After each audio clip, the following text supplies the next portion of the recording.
you know, after that you were released, or you requested your release, depending on who you ask on the situation, from WWE, and you were granted a tryout match on TNA with Raisha Saeed in 2008. So how did that happen? How did you, you know, from going from the deep south, extremely deep south, you went to Nashville. So it's like you decided to work for TNA. How did your tryout match happen?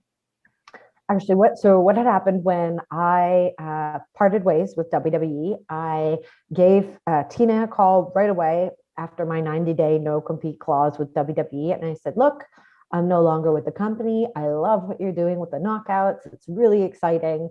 I'll stay in the States if you guys, you know, want to use me. But they had just hired 13 new knockouts at that time. So yeah, so it was crap timing for me. So I said, okay, no problem. Like, I'm just going to go with the flow of the universe. I packed up all my belongings and I drove from Tampa, Florida, all the way home back to Toronto. And I enrolled myself back in university, and I was being a student again for about 6 months.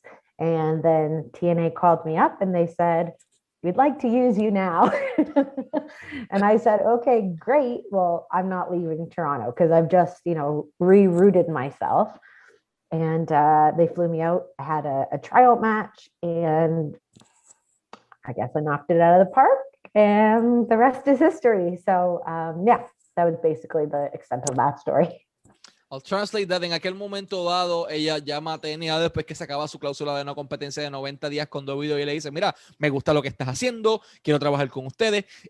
Filmamos 13 personas hace poco y fue como que, filmamos 13 personas, el tiempo no fue el mejor. Pues está bien, yo agarró sus cositas de Tampa, se mueve otra vez a otra ciudad para estudiar, y cuando lleva 6 meses ya relocalizada, es como que, oye, queremos traerte, es como que ahora pues, va a ese tryout match con Raisha Saeed, la saca del parque como ella dice, y pues el resto es historia. You did a couple of matches, you know, before getting to the big one. Many people consider it was like too soon. I don't think so. I particularly popped out when that happened, and that was, you know, part of the story. You first, you know, lose to Awesome Kong, who was the Knockouts champion back then defeated Raisha Saeed for the title opportunity on televised programming as well. And 1 week after, you defeated Awesome Kong, the unstoppable force over there. What was the first thing, and obviously won the Knockouts title in the process, what was the first thing that went through your mind when the bell rang after the referee counted 3 and I was like, holy shit, I won, I am the new champion? I mean, they hired 13 new people back there. They have an incredible roster, and I'm the person commanding this ship now. So what was the first thing that went through your mind when the bell rang and you were declared the winner?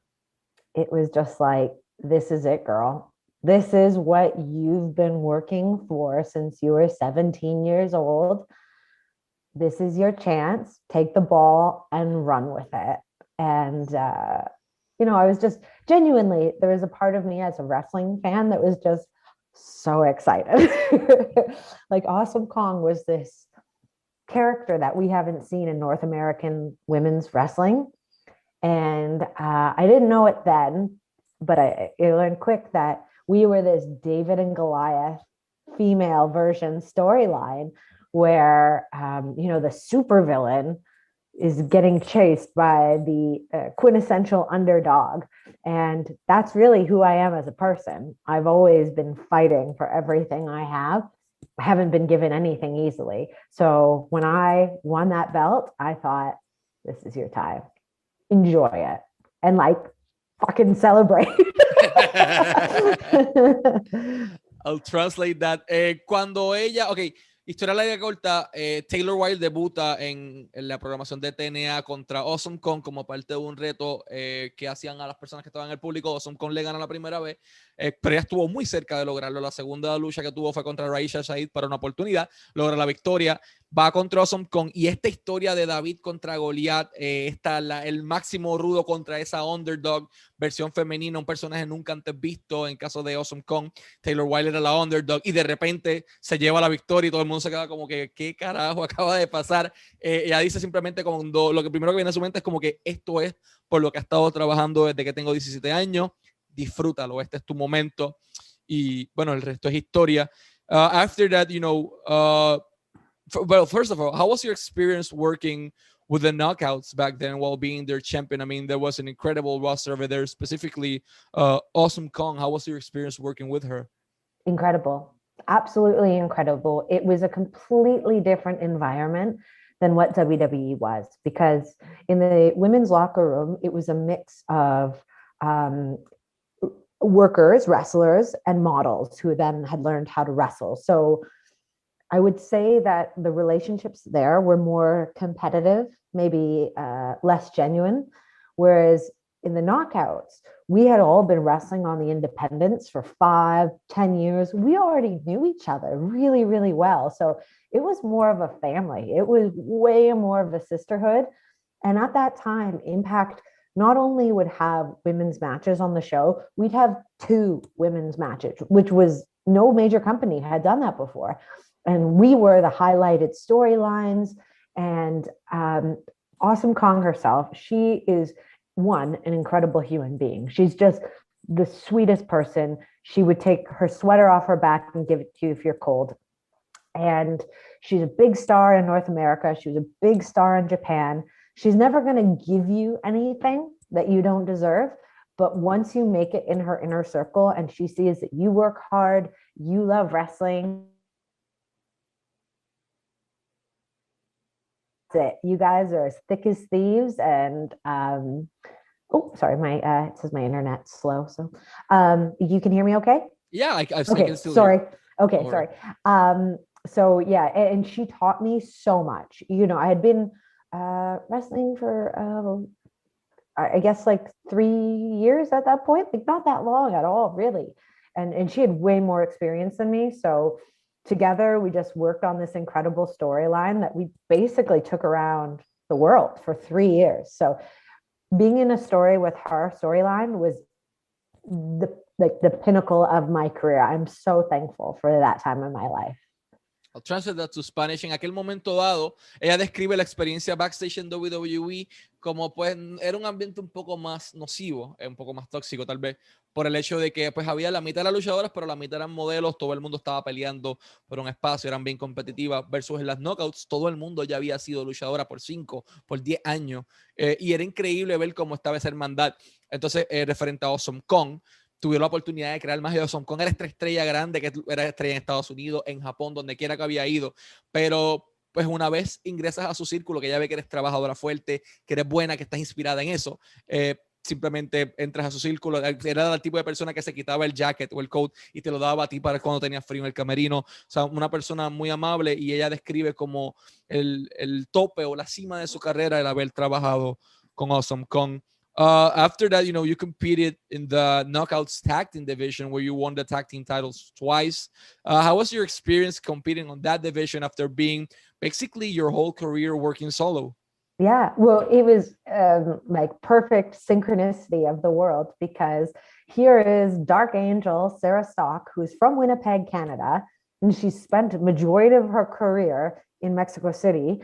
The one who got me to Mexico, and here we are, 8 years later, and we're a tag team. So it was an incredible, maze to get to each other. But I think because we had both been singles wrestlers for so long, and the Knockouts division was constantly growing, and it was constantly becoming more diverse, we took that as a massive compliment that, okay, now we're going to add another layer. We're going to make a Knockouts tag team division. And we were honored that we were considered to take that torch. And because we were different than other American female wrestlers, because we both loved Lucha Libre, we were both, super athletes. We were so excited. translate that. En aquel momento ahora le pregunto por la división en parejas de las Knockouts. Toda su vida trabajó como un singles competitor. De repente está en el mismo equipo con Sarah Stock, la misma persona que la lleva a México inicialmente, que también es de Winnipeg, que es canadiense al igual que ella. Y bueno, después de 8 años simplemente fue que una experiencia como que mind-blowing. La puerta que da la vida. Estoy aquí trabajando contigo y ahora somos las campeonas en parejas de las Knockouts. Simplemente una experiencia pues del otro mundo. On 2010, you left TNA, but you left the whole pro wrestling industry and the square circle, and you've been one of the few that said, I'm done, and you were really done, because retirements in pro wrestling, it's like Ric Flair, he retired from WWE, then he went to TNA, and many people done that before. So why did you took the decision of, you know, leaving the square circle, more than TNA, the whole pro wrestling industry?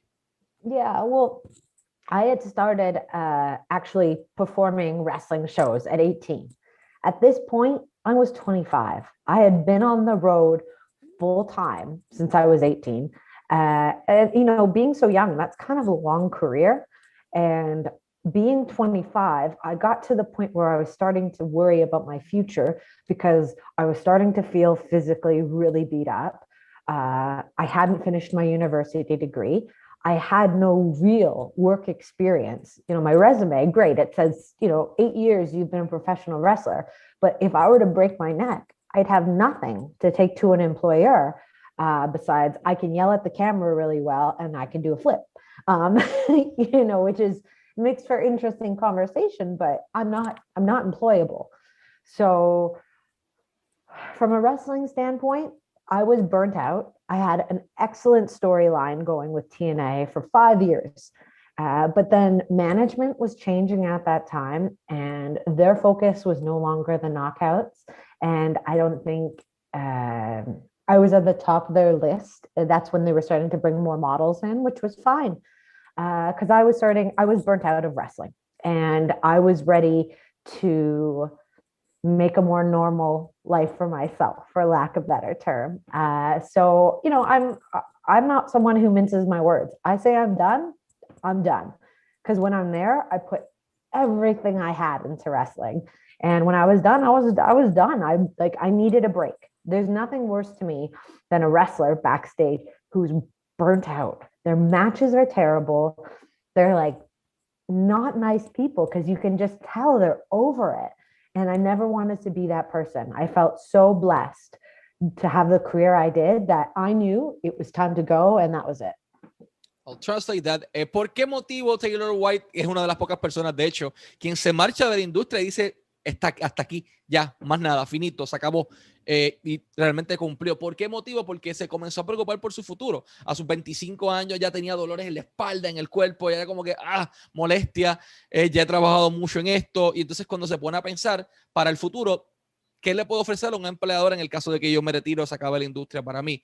Que si en el caso de que me rompan el cuello, que puedo gritar bien frente a una cámara, pero no soy una empleada que alguien pudiera tener o quisiera tener. No había terminado su grado de universidad, así que pensó en su futuro, y por ese motivo es que se retira de la industria de la lucha libre para terminar su grado profesional y para enfocarse más bien en su vida futura. Le fue excelente. Ella tampoco quería ser esa persona que estaba en el camerino con dolores en el cuerpo, molesta y que no diera luchas buenas, así que simplemente toma la decisión por su futuro. I also want to say something else in Spanish. Taylor White está disponible para todos ustedes. Tiene su canal de YouTube, Wilde On en YouTube, Instagram como @RealTaylorWilde, Instagram @RealTaylorWilde, Twitter @RealTaylorWilde, de igual manera, igual que en Instagram, @RealTaylorWilde, ProWrestlingTees.com/TaylorWilde, ProWrestlingTees.com/TaylorWilde para todas las mercancías y camisetas, sea del podcast o de ella. Y lo más importante, Wilde On with Taylor Wilde, diferentes podcasts hablando de lucha libre femenina y de todo,